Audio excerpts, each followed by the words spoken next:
I'm going to record this for my own purposes.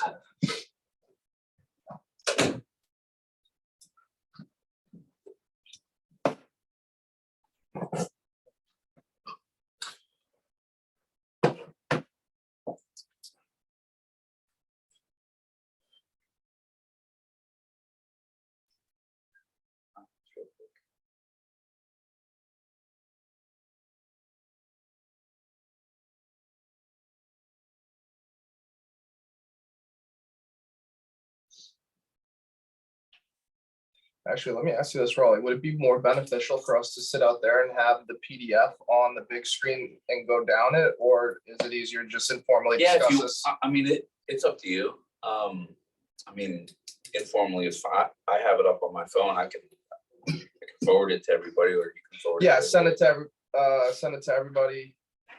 You got your email on your phone? Yeah. Bill, you don't have your email on your phone, I'm sure. Not yet, no. Okay, that's all right. Sorry, you can just listen in, and I've got it for. I know I've got it. Brian did email that out, right? Yeah.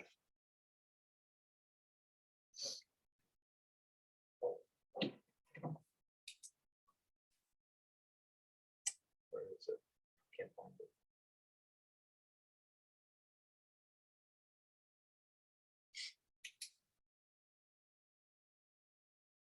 I got it pulled up on my Google Docs. I'm not sure if you can get to it quicker than I can. I'm gonna forward it to these guys. It'll be top of inbox.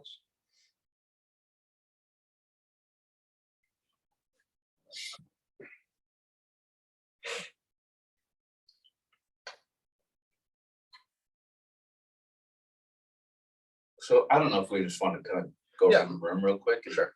Is somebody on? No, I'm just recording. I'm just Okay. using Zoom to record it, and then if Marco does call, I can send them in. You want to start us off? Sure.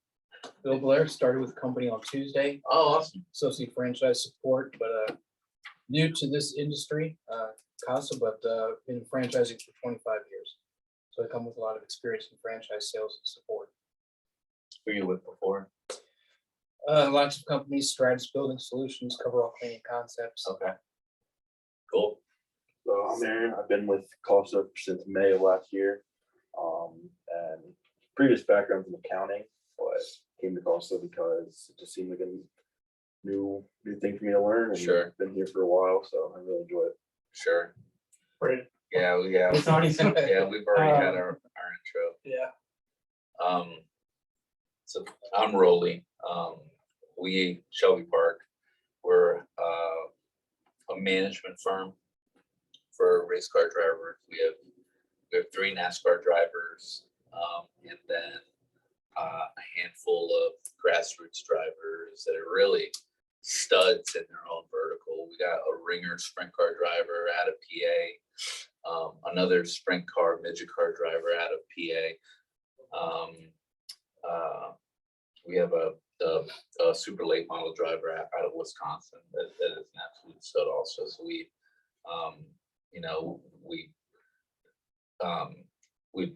I am their, I guess, acting manager agent, so for the NASCAR guys, it's a lot more involved going into contract negotiations with the race teams, and then brand ambassador contract, personal PSA type deals for branding, personal branding and stuff like that.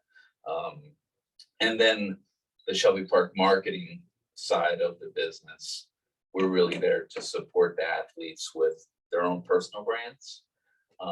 And then whenever we have partners, we'll sit down and align our creative teams, with your creative teams, figure out what the messaging is going to be, how we're going to leverage their reach and our NASCAR assets to activate, promote, and that can be a simple, turnkey program where the keys get tossed to us and we manage all of the graphics, the messaging, the copy for social media and press releases, or an integration of both.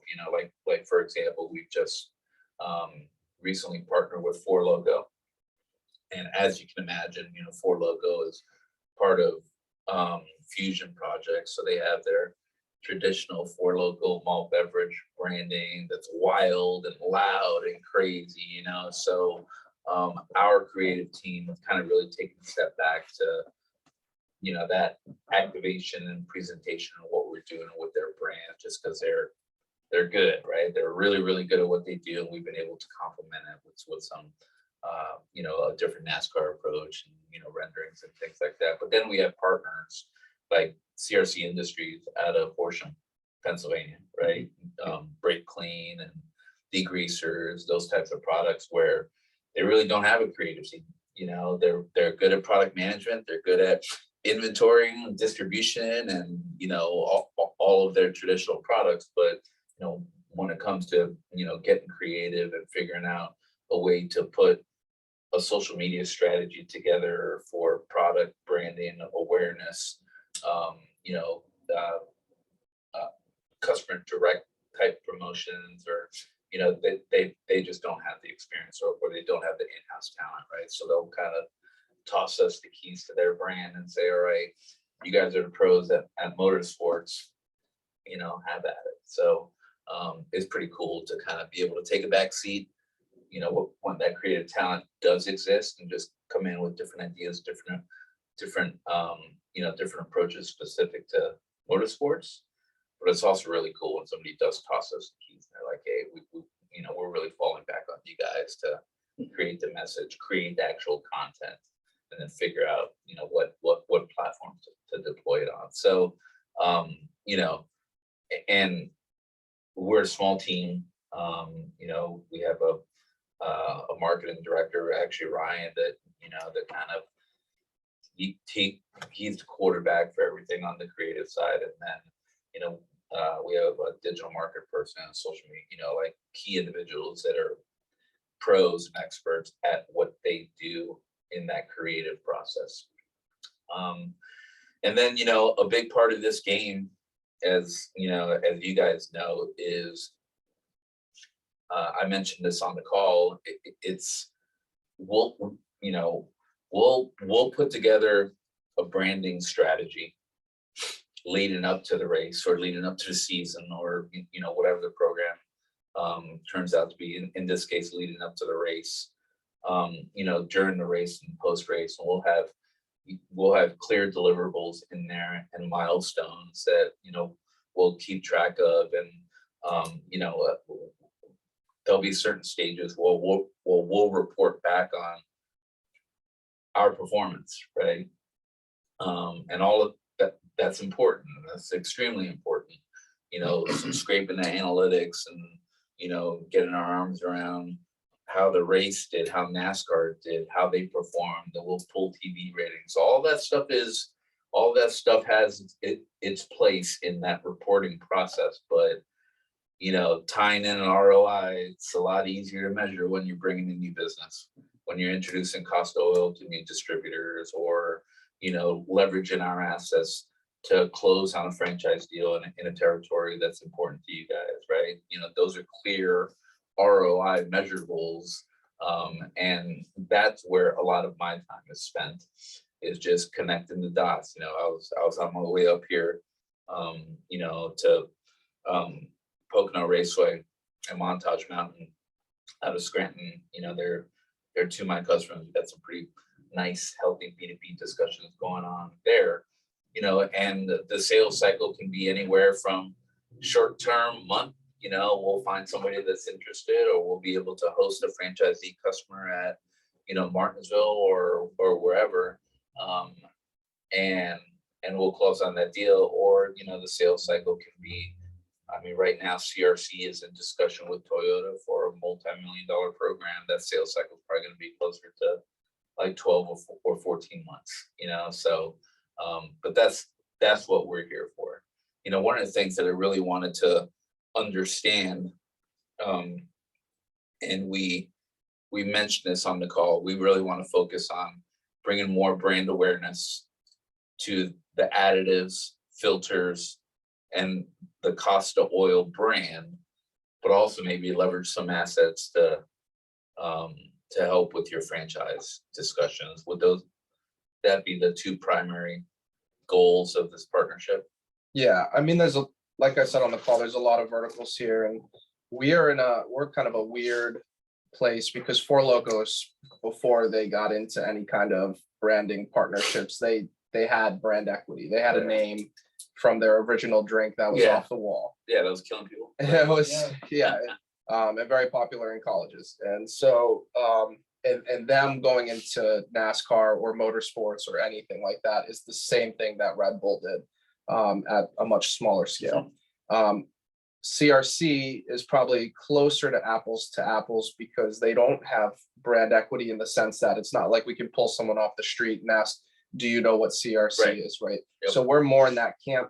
Their economics are a lot larger than ours because they're a larger company, so they can deal with that. So I am interested to see, I'm interested in some validation to maybe talk to some of their people to see if they've done specific campaigns for a degreaser for a specific product.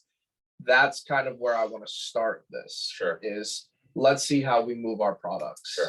And like I said, we're not looking for the whole money to be returned in one fell swoop, but in order for this to be something that's on an ongoing basis where we, keep putting good money after good rather than bad money after bad, we need to see some kind of movement. And I don't know what CRC had in terms of their B2B opportunities, but for us, B2B means finding a regional map of Napa stores that will carry a certain amount of our filters or a certain amount of our oil, or finding a chain of gas stations that will put our oil, because we have very few SKUs, right? So it's not like we don't, even if we had the capacity to 10x the amount of products we have, because we have so few SKUs, some businesses might be turned off that we don't have the variety they need in the automotive space. That being said, the 4 SKUs we carry for oil are 520, 530, 020, and 540. So we're covering the vast majority of viscosities. We're not getting into 016. We're not getting into 030 or some of the crazy weights, but the 4 we have does carry the vast majority. And then on the filter side, there are 8 SKUs that cover 80% of cars on the road. So, we can definitely have opportunities there. My worry is more fulfillment if it does really, and it's an odd problem to have, but because of supply chain issues, I just placed orders for more additives and more filters. But we can only get them 6 pallets at a time out of our manufacturer. And it takes, 90 days to get it. And then that's if there's no issues at the port. Or nobody invading. Or no issues there. We have so much packaged oil right now. That's not a problem. Like, we can move the packaged oil as fast as we can drive it. As far as the franchisees, we're going to invite a couple of franchisees to come to the infield with us, and we're going to do that part of this. Was CRC ever are they ever a primary sponsor? Yeah, so let me kind of talk about their motorsports program, right? Because they've been in the sport for years. Matter of fact, they were a primary sponsor back when Richard Childress was racing himself. If you go to RCR's museum in Winston-Salem, North Carolina, like the main car that you see that's showcased as the legendary car is branded CRC, all over the place. And, I'd say probably 10 years ago, which is when a lot of those bigger companies just took a step back and new people and different ways to measure ROI, and the sport honestly just started to see a decline. RCR just kind of backed out, right? It was always primary sponsorships, high dollars, and then they just got to a point where new leadership, new people in place, and they really haven't done anything with not just motorsports, but with managing their brands, period. Just to kind of fast forward through this conversation, I used to work, so my background is not sports marketing. It's not NASCAR. It's actually aftermarket automotive. So I worked for XF Batteries for a little little over 7 years, and then moved out to Denver, Colorado, and worked for Gates Corporation. I was the product manager out there for their micro V line, synchronous, and CVTs, and then one of my larger customers, Motorrad, came and hired me in their engine management, thermostats, and stuff like that, right? So all of your big box retailers, OEMs, Farm Ag, your Rural Kings, your Tractor Supplies, your Quick Lubes, your vertically integrated, distribution companies like Service Champ or Mighty. I've called on all of them, right? I still have a relationship with all of them. Where I'm going with this is, CRC recognized that they needed to just do something with their branding and global marketing, aligning their global marketing initiatives. So they hired somebody that I worked with at my last company. And, he saw what I was doing at Shelby Park. He's like, hey, CRC hasn't been in motorsports for a while now. Do you think that you can help us slowly get into it? So CRC, less than 2 years ago, they were, and maybe I should wait for Costa to get back in here. I should have took that call. Yeah, because this, what's that? The person that called me called him. Oh, really? You guys all live locally here? I'm in northern Maryland, so Okay. about 45 minutes away. Okay, that's not bad. I live in the square. In the square? In the square. Is Yeah, that yeah. downtown? Mhm. Nice. I live in East Berlin, which is about 10, 15 minutes down the road. I love this area. My wife and I we were coming back from Pennsylvania. I don't know if I mentioned this. For some reason, Pennsylvania, like 90% of our Shelby Park's revenue comes from Pennsylvania. I got 3 of my drivers that live in Pennsylvania: Sage Caron, Mark Smith, Alex Bright. Pennsylvania has just become a little hotbed for my business. It's Pennsylvania's been big for racing, period. I mean, like with sprint cars and stuff like that. sprint Yeah. cars, man. And that's actually like, because I was talking to Ryan and you the other day about, like, I'm from Hampton, Virginia, where they have Langley, Yeah. which that's where Jeff Gordon started. Like, he started out, he raced on that track. And I then- didn't know that. Yeah. But for some reason, dirt track and then like road courses and then NASCAR, like they all kind of fall into place. And it's crazy. Like if you watch a driver come out on their debut at, Lincoln or was it Williams Grove, and then you see them go up through the ranks and drive different vehicles and stuff. It's pretty cool. Well, even some of the older guys race at Lincoln. Now, like Casey Kane races there. Yep. Yeah. Casey That's really Kane. cool. I watched Tony Stewart race out there, like, and that's like the PA posse. Like it's huge, Yeah. you know what I mean? It's Yeah. So my sprint car ringer, Mark Smith, he's like the creator of the PA posse. We every time Kyle Larson comes into town for PA Speed Weeks, one of my customers, Rich Marfords, will partner up with him, for those 5-6 races. So it's a lot of fun. What was I gonna say? Oh man, I was gonna say something. I don't remember what. But yeah, PA is just. I mean, we're actually looking at property up by Montage Mountain. Yeah, but it's beautiful up there. I mean, summertime. I mean, wintertime also, right? Yeah. Especially when they've kind of struggled with the ski season this year. They opened up like a month later than last year, and just really haven't had that big, 8-inch, 12-inch snowfall. Yeah. Although they may get it tonight.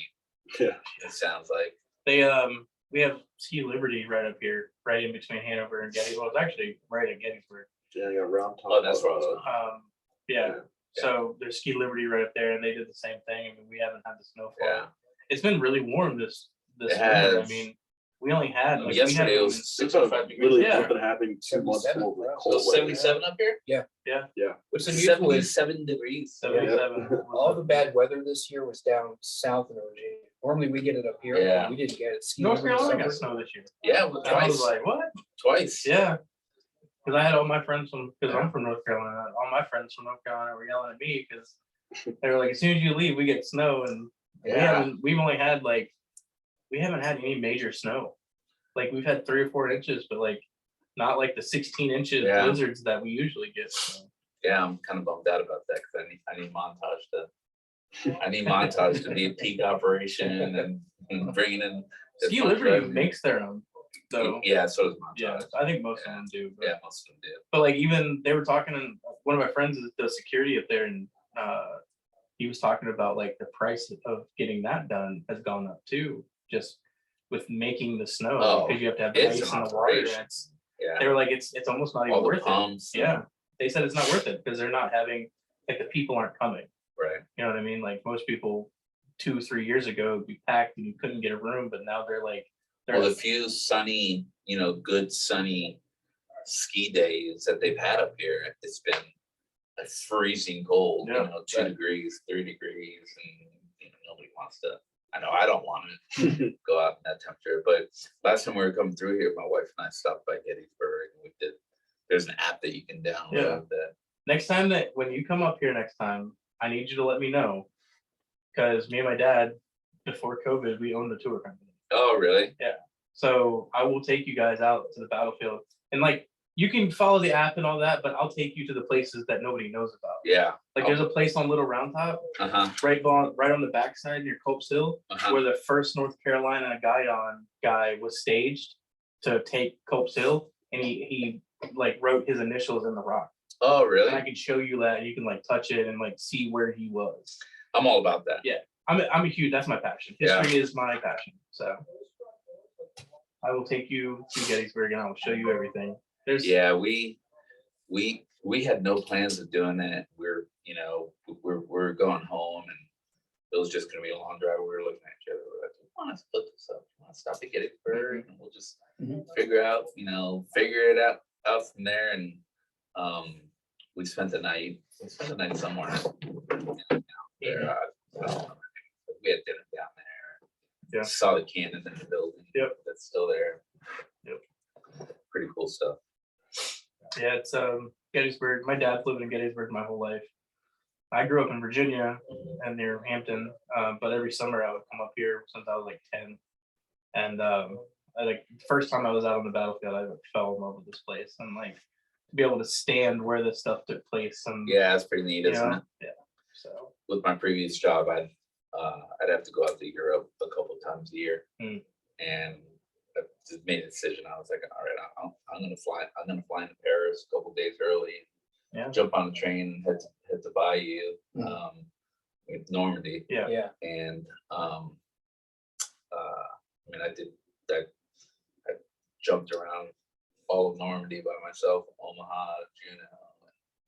Yeah, that was something else to see. Yeah. And it's beautiful out there. It's so beautiful. Yeah. The water and the rock cliffs and that's on my bucket list is to go see Normandy. You got to. And what is that? There's Pegasus Bridge was like the first objective that when the paratroopers landed, that was their first mission was to take Pegasus Bridge, and they captured it. And like it's really cool just to be able to see that. It is. Because like that wasn't that long ago. I mean, it's if No, you think I know. about it, you know what I mean? Like what we're coming up on 80 years, but like it's not that long. That's wild. So he's on a call with our one of the franchise investor who does our buildings. So he's the building guy. Yeah. So when we get the real estate done, we transition into the building. So how many franchise owners do you have out there right now? 26. 26 franchise locations. No, 26 Franchise owners. Locations were up to 75. 75 locations. Yeah. 26 owners. 75 locations. And we're on track to be over 150 by the end of this year. Wow. And that's going to be like national stores. And they're all branded like storefront. Yeah. Costa Oil. Yep. And then it was funny because I just got my oil change at the Costa Oil right up the street. Okay. Yeah, I saw the pictures from Yeah, Cody and Brian. Mhm. Yeah, Cody and Brian. Yeah. I'm just gonna break. Like I gotta test the product. I gotta see that. How long did it take you? gosh, maybe 10 minutes, 15 minutes. Yeah. If that, yeah. And that was me slowing them down, asking Yeah. questions. Yeah. Our Our average bay time is 7 minutes. Yeah. So, I mean, they got the car next to me in and out before they got me in and out. Again, I was slowing them down. But so I asked for Costa Oil, and he's like, "Did Costa send you here?" I was like, "No, he didn't send me." Like, nobody asked for Costa Oil. I was like, "Interesting. Maybe you should be pushing Costa Oil." I didn't tell him that. That's what I was thinking. But so I saw Mobile One in there. Yeah.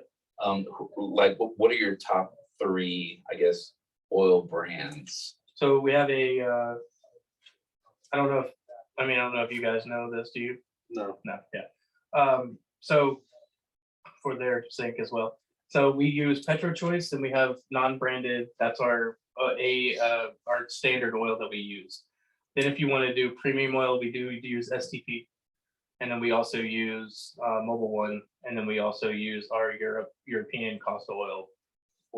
Very But most of what we give, if somebody comes in and asks for a full synthetic, we use our bulk oil, which is from Petro Choice. It's certified, like the 530 that we carry is DEXA certified, so that's all certified. Everything is SAE certified. Yeah. We actually have the lab reports from every shipment that we get to prove of what it is. So then the Costa Oil packaging and branding, that's what you're looking to add as a premium line, a premium European line specifically, or just? I don't know. I know that our filters are full synthetic filters. Those are premium. It's actually, I don't know if Costa said this or not, but the factory that makes our filters for us is actually the same exact dye and casting from Mobile One. So the same exact filter that a oil filters. Oil filter, yeah. So the same, if you open up on Mobile One and you cut it in half, and you open up ours and cut it in half, it's literally the same exact filter. It's a full synthetic Mobile One filter with our branding. So it's branded for Costa Oil. The oil packaging, I'm not really sure the process of that, because I actually came on after he had already had that whole shipment done. Yeah. And we just moved it into the warehouse and everything. So Where are you guys in terms of price point for like Costa Oil versus STP or Mobile One? So our Mobile One, I think, is for a Mobile One full synthetic oil change, I think we're at 120.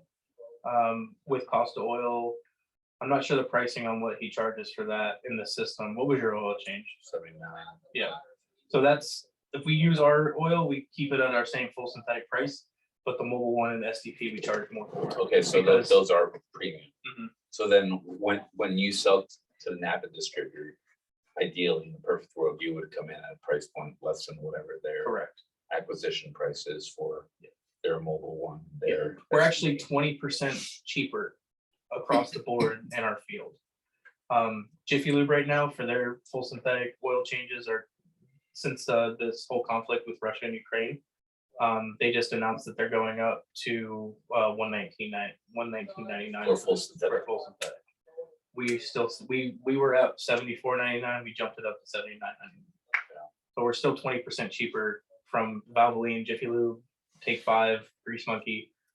We've taken all of those prices into account because at the end of the day, the most knowledgeable customer will choose us. If they understand what they're talking, if they understand what they're looking at and what they're getting, they're going to choose us over anybody else. And we take the time to actually educate them as well. 95% of our reviews that we get are answered all of our questions, made me feel comfortable, didn't take me for granted. Right. Because that's our whole business model is in and out customer service based. That's all that matters. And then all of our ancillary products that we do on the side, as far as like tires and checking your battery and everything like that, that's all free. We don't upcharge. We do no hard selling. Who owns Service Chain now? Do you know? I'm not sure. I don't know. I have to check and see.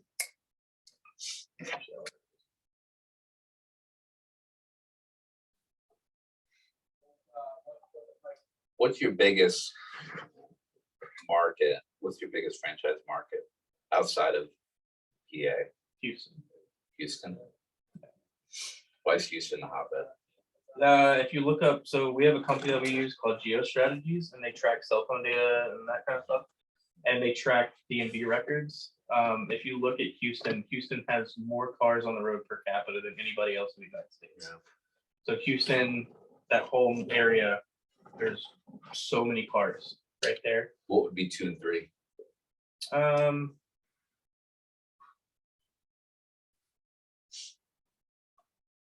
Houston, and then for us, probably Dallas Fort Worth, I think. Yeah, we got 2 or 3 franchises there, and we got 3 in Charlotte. Yeah, Charlotte. Oh yeah, okay. No, Yeah, why- Charlotte, yeah. yeah, Charlotte's Houston, definitely one of Charlotte, the- and Atlanta.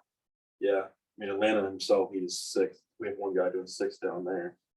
Really? Yeah, Yeah. just himself, and then we have one franchisee doing 1 of them down there.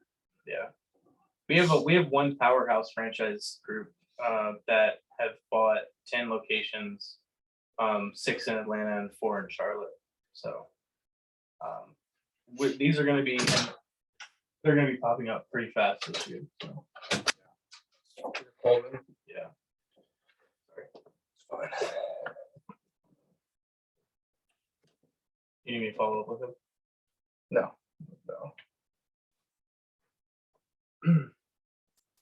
All right, what I miss? No, we actually just kind of paused for a second.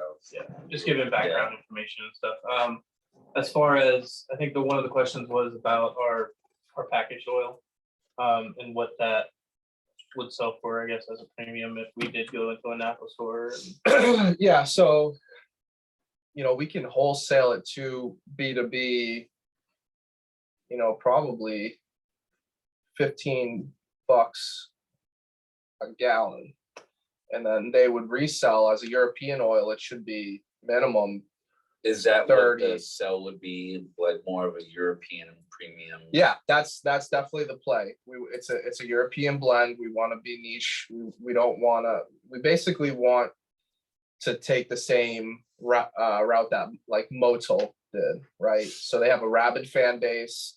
They're like Saab and Volkswagen and Volvo fans are Motul fans. Royal Purple was able to capture a broader market with a marketing gimmick.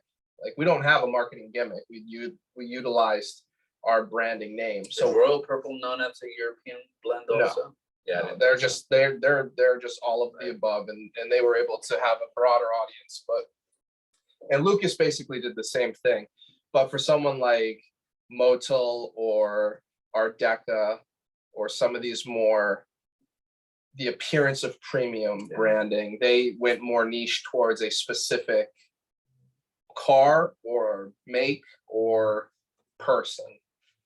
And so our angle would have to be that we are a premium European blend oils, Audi, Mercedes, BMW, they meet all the spec, right? So that's on the back of the bottle. We have we've done the testing and all that. So How comfortable are you having that message on Chevy? no, I mean, it's fine because they're also Dexos, right? And so Chevy is a Dexos oil. And I don't think that necessarily has to be the store on the car, at least. I Like, agree. I was just curious yeah, no, I don't, where you were at with that. because people put Pennzoil Platinum, even though Pennzoil Platinum, what they like to tout is that's what I think I think Ferrari rolls off the manufacturing line with Pennzoil Platinum in it, right? So, but any Joe Schmo will buy Pennzoil Platinum and put it in their Geo Tracker. Yeah. Right. So I think we're the same thing, because at the end of the day, your car calls for a viscosity. That's it. Right. I mean, I just put it in my Ford van. Yeah. Literally 30 minutes ago. Yeah. So Did you see the box truck in the back? Did you see our box truck? So like some of the graphics, how that's branded, and Ryan actually just emailed us back because I sent some changes over from what he sent us. Oh, okay. Because I want to take 10-minute oil change out of it, right? Because that's going to turn some people off. Because some people associate quick lubes with not quality oil, Yes. right? And so, you've never seen Jiffy Lube have Jiffy Lube oil. Right. They've always co-associated with Pennzoil. Mobile One, Castrol, those guys, they created quick lubes after they were, same with Valvoline, right? Valvoline's the second biggest quick lube chain in the world.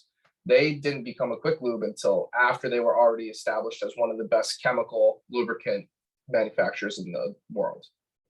So Yeah. you have a call coming up. They do. How much time do we have? You can send them. We're gonna have, 10, 15 minutes. I think the three of us will head to lunch. Yeah. And we can continue talking. I think we can finish this up in 10, 15 minutes. So the message in here, you know, I'll have to go back and really sleep on this, but I think there's absolutely the direct to consumer, you know, messaging and promotions, and, you know, maybe give away some free oil changes, and, you know, that target specific to the consumer, that we could, that will help kind of kickstart the brand messaging. And once that happens, then we can kind of start aligning these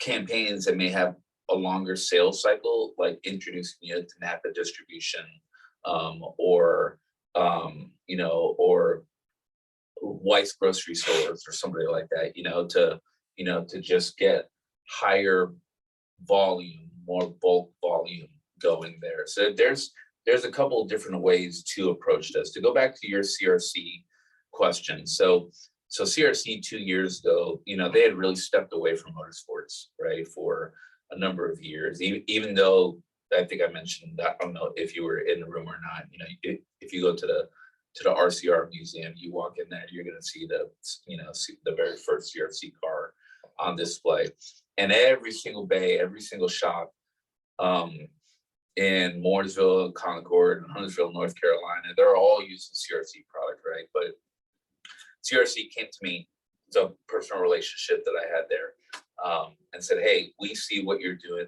We've been away from motorsports for a while. Can you help us out? Less than 2 years ago, CRC started off with, it was a $5,000 product program and $5,000 cash program for my local PA sprint car ringer, Mark Smith. And that was it. And it just so happened that that was the year that Mark Smith had his, like, a record year. He had 21 wins, was second only to Kyle Larson. You know, dirt racing was the only type of racing going out there. It was COVID had hit, NASCAR had shut down, you know. So CRC, I mean, the timing couldn't have been any better for them, right? So, you know, we were able to parlay that one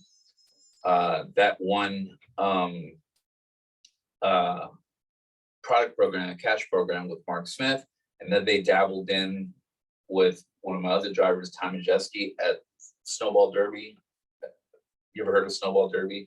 It's the biggest short track, super late model race in the country. Everybody who's anybody has won that race. It's extremely difficult to win. If you look at the premium races, if you're a true motorsport junkie, it's Indy 500, Daytona 500, right? F1 whenever they're in town, and Snowball Derby, right? So it's a top 4 race. It's in December, right? Nobody else is racing. It's down in Florida, Pensacola, Florida. Just so happened Ty Majeski won that race, right? So Ty wins that race. Going into the following year, we decided to hook up CRC with Pocono Raceway, so they were the entitlement sponsor for the NASCAR truck race, and they did a primary with my driver Ty Majeski at that race also. And all of that, like that entire year, was really just focused on brake clean and getting CRC back on the map. And we did that, and I'll share with you, you know, some of the videos that we did that captured, you know, CRCs. It just so happened to be the 50th anniversary of their CRC product, right? So that was the focus last year. This year, CRC's program with us has grown tenfold, maybe more than that. You know, they're going to do the entitlement sponsorship at Pocono Raceway again. They got 4 paid brand ambassadors. They're all Shelby Park athletes. They're going to do primary races with each one of them. But now we're really leveraging Shelby Park athletes to identify with what they're calling their Fab 5 product lines, right? Which is going to be brake clean, degreaser, food industry, their smart washer, like it's a like a big tank cleaner for parts washing and stuff like that. And then they have a rust treatment product. So there's 5 products there that our athletes are going to participate in targeted, targeted brand ads, social media commercials, social media ads, different messagings. They're going to be used at different shows throughout the country, like SEMA and Apex at the end of the year and stuff like that. So this is the first year where we're targeting specific product lines outside of brake clean with our Shelby Park athletes. Now, in this case, we would obviously leverage Ryan Ellis. Everything will center around Ryan Ellis. CRC has always had their one athlete, right, that the program is centered around. That athlete will always be, the athlete. If we include other athletes with the program, that one athlete, it'll never come at compromising his original program or the opportunity for his growth, right? That's just something that, when an athlete joins Shelby Park, they look at all of our resources and all of the brands that we're doing product line. When the time is right, we'll introduce them. You mentioned that, one of your big players is in Atlanta, right? He's got 6 franchises in Atlanta. Yeah, Atlanta and Charlotte. Yeah. Will be opportunities there to focus on the oil change business side of things for sure in the future. I'll tell you, and Ryan, Ryan probably doesn't want to hear this, but like we got a fire sale deal going on with Atlanta right now where we're kind of scrambling to find. The Atlanta market for racing is extremely difficult, to like find sponsorship in that market for some reason. So we can. The track's pretty far from Atlanta. It's like 45 minutes away from. It's the in like airport. Peachtree City. Yeah, it's almost closer to southwest. Macon than it is to. It's southwest Atlanta. Yeah. It's in a weird, very difficult place to get to. But anyways, that's besides the point. There's So when is that race? March 19th. Yeah. 3 weeks, 4 weeks. Someone grab that 3 weeks, 4 weeks. from my desk. We still don't have a sponsor. So what happens in that situation? Usually Shelby Park writes a check for it. Yeah. That's another one of, that's a very transparent question that I just answered, by the way. We go into negotiations with these race teams. Our drivers right now are in a pay to play situation, but there's certain things there that. How much of the Xfinity series is pay to play? How many are actually? I would say that. Thank you for your time. Nice to meet you. Absolutely appreciate it. Thank you very much. I would say that in some capacity, everybody is still bringing a relationship. I'd say that there's maybe 4 drivers where dad isn't writing the check, right? 4 drivers that are there because of their talent and, and they're just winners and they're racers. And Sage Cameron and Ryan Ellis, they'll get there because those guys have ridiculous talent. What they both need is just an opportunity to showcase that talent, which is why this year, teaming up with Tommy Joe Martins, we're in a team that will consistently finish between 15th and 20th with normal talent. Now we're putting Ryan Ellis and Sage Cameron there. I know that those guys are going to be competing for top 10s and top 5s. I mean, that's just going to happen. And that's when, so how do you transition to the Cup Series? Yeah, there's really only 2 ways. You either have the big teams calling for Pick you up. Yep. I'll tell you, I've sat in a room just like this in November and December with Mr. Childress, Mr. Penske, Dale Jr. I'm glad my office is up there with them. And Coach Gibbs, right-hand guy, you know, having conversations about Sage Karam, so now Ryan is gonna, and all four of them, Sage Karam is on the top of their list. Sage just needs more NASCAR track because he's an IndyCar guy, right? Sage just needs more track time now with NASCAR. So he's, if you were to put a percentage to it, what are his chances of driving a Cup Series? I think it'll be higher than 50%. Yeah, for sure. The same with Ryan Ellis. Now Ryan's driven some Cup stuff before, but that second entry I was telling you about is kind of just either filling the seat for one of those teams that is going to run 25th to the back of the pack. And with stuff like that, it's just, all right, you're just going racing to go racing, and Ryan doesn't have that attitude. Ryan doesn't want to do that. Sage doesn't want to do that either. This, like I said, this is going to be Ryan's first opportunity to really showcase his talent. So I'm hoping that at the end of this year, I'm having two conversations, one for Sage Karam, one for Ryan Ellis. Both of those guys go in Cup racing. It's my plan. They're good. I'm telling you, it's been extremely rewarding. Ryan's excellent, like how he thinks creatively and with social media and with branding, and the same thing with Sage. One of the cool things about Sage, and again, this conversation is for Ryan. I got to make that crystal clear, right? But one of the cool things about it's called a finder's fee. He found us. Yeah, he deserves it. Yeah, for sure. Sage brings that IndyCar audience also, which you can argue is more of a European audience, right? So there's definitely a good 1-2 combo play here with both of those guys. It is, On a more tactical level, because as the franchises start opening across the country, we can play the quick lube side of things more, especially if we have 6 locations in Charlotte, 6 locations in Atlanta. We can do that all day.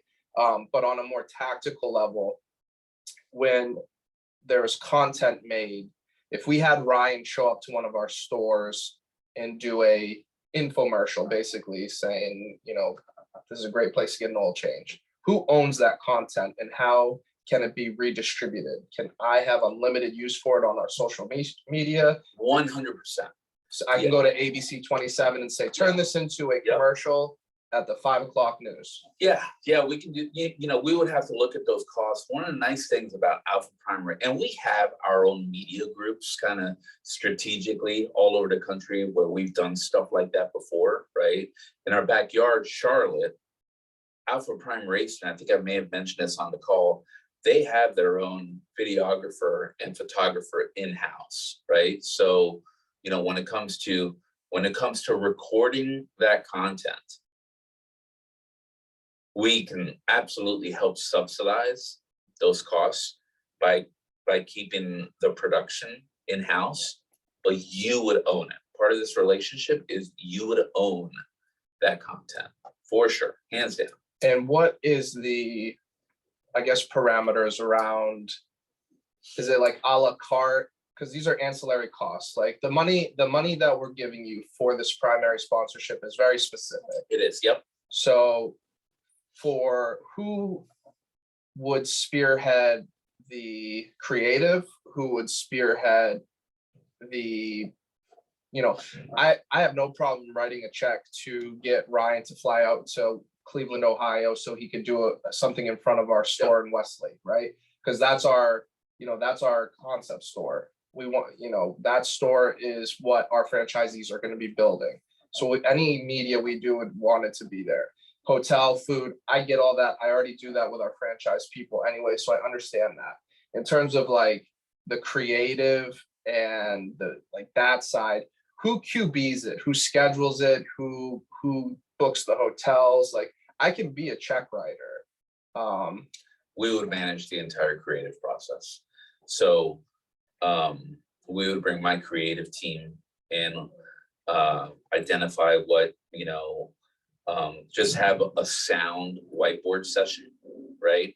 And lay out what the objective is, what the timeline is, what, like specifically, what is it going to take, right? We want a 30-second video clip, 3 different formats, one targeting the service quick lubes, one targeting the branding, maybe you have like three different messagings in there in one shoot, right?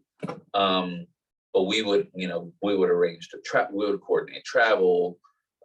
If for some reason our production crew in Charlotte couldn't travel, we would use one of our other creative partners, coordinate the scheduling with them, lighting, everything that we needed to do with that shoot, Shelby Park would manage.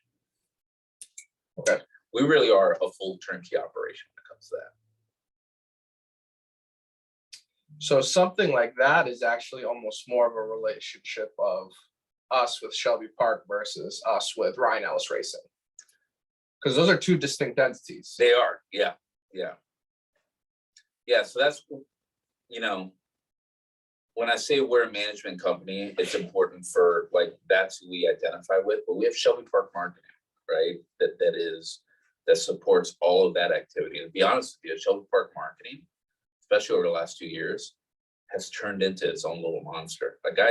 I'd never had a vision of Shelby Park managing CRC's entire global social media platforms and motorsports program. I never envisioned that. I never envisioned, managing entitlement sponsorships with racetracks, right?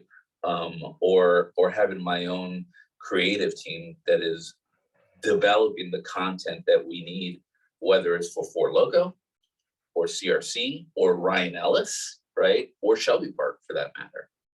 I mean, we're managing all of that in-house.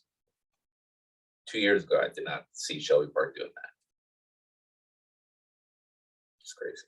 Yeah, no, congratulations. It's, marketing is such a massive part of why we were able to, in an industry that has pretty established players, shake the industry a little bit and make a dent. Because our industry, Facebook posts, dark posts back in 2014, they were called Facebook dark posts. Jiffy Lube and Valvoline weren't doing those. Right. So when we, the cost of them were so little, even right now we're battling with the iOS 14 update that's affecting, the reach of the paid reach on Facebook, but we're always trying to be at the forefront of the different ways to market. And, I could have gone that direction actually. Do you select your own demographics and reach when you Yeah. kick off those? You do? Heard of him? Yeah. So That's awesome. not only that, Are you in the book? I'm in the book. That's pretty cool. It's been so long. I'm surprised there's not an indent in the book where ours is from how many people have. So funny. He was so ahead on musically. Oh yeah. And now TikTok's the biggest freaking thing in the world. But Isn't that wild? yeah, When you look at that, my chapter's in here somewhere. when you look at that and you look at, Uber, right? And Twitter, all the big platforms that he was ahead on all of that stuff. yeah. It's It all just started off from him hustling freaking garage sales and eBay, yeah. it just trying to make $1. Yeah. Now he's got a 1,000-person marketing team doing Super Bowl ads. Yeah. Speaking of which, by the way, so Speaking of Super Bowl ads, you got us lined up. Oh, so you didn't get a chance to meet my partner Adam Samara. So Adam and I, we both did our undergraduate work at Purdue together. He's a copywriter. He's an advertiser. He's worked for the biggest agencies out of Chicago and New York. He lives in New York. Let me kind of, if I could, just tell you how Shelby Park even came about, right? I was working on that engineering project with Roush Yates, right? Let's do the background. Yeah. Let's get food. Let's do the background over some BBQ. I'm excited. I'd like to hear this. I'm excited for barbecue, by the way. How many people can, we can go in your, do you have room in your car for the three of us? Move some stuff around. I cannot wear this while eating barbecue. Because I am a slob. I got a big old van also, if you want to. He's got a Jeep. Are we coming back here? Yeah, we'll come back.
All right.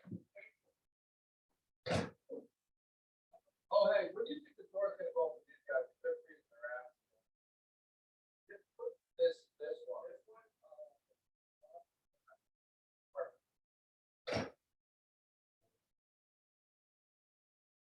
I'll send them all some swag.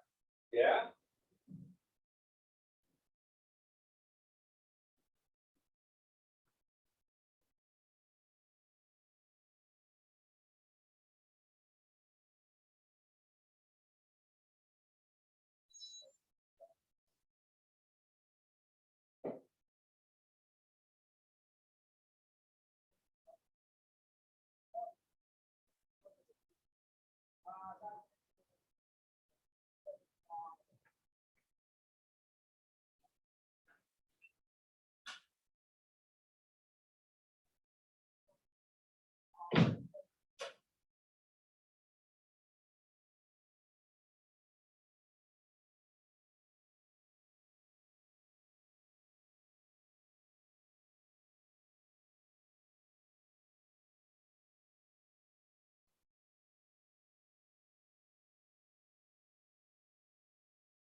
Hey,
we let's look at the weather. Bill's getting a little nervous about his drive home.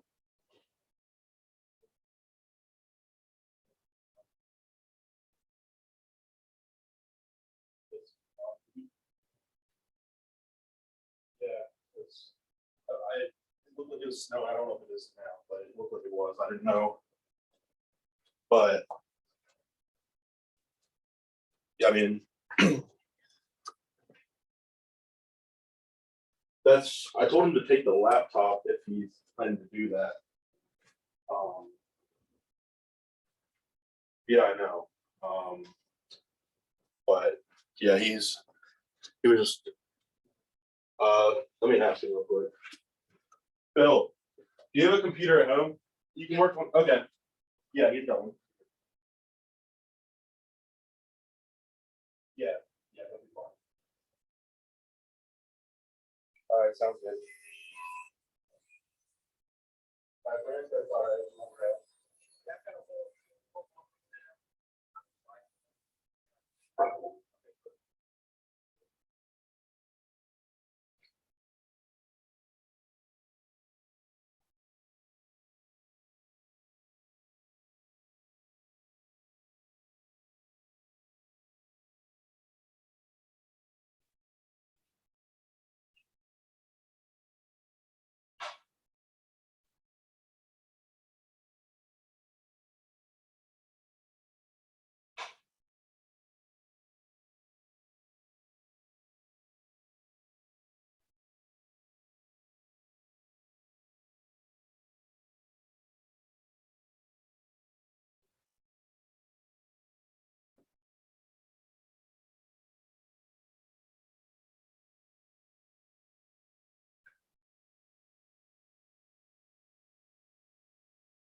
snow for like a whole week or really cold down at like single digit temperatures, and then the next week, we'll have 70s. Like it's, for example, like today we had snow. Yesterday it was 77 degrees at one point. So it's so back and forth.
Not freezing out, are we? Okay, we're doing that, we're.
And it was 70 degrees yesterday, where I live. You want to walk through that one dock? The Ryan setback? Yeah, let's go. Let me, let's do it on the TV.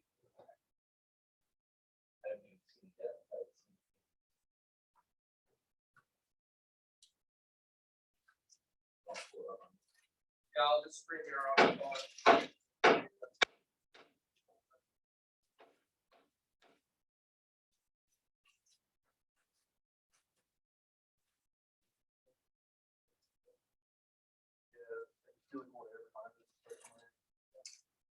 Not cold. Nope.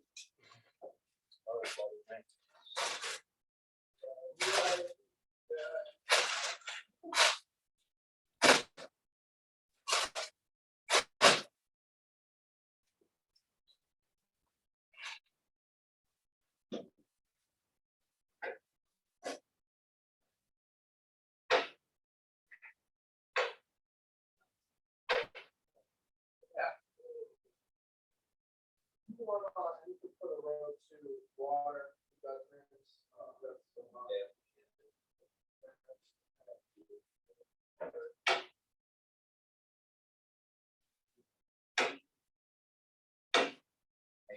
Blankets in there.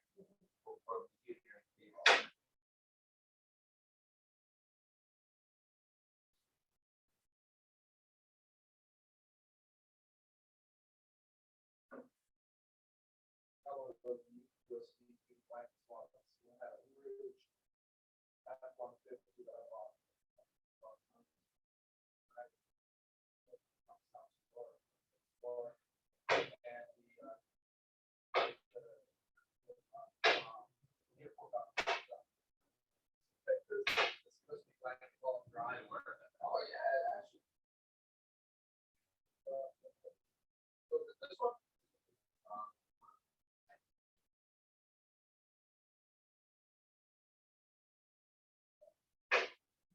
No, that's this one.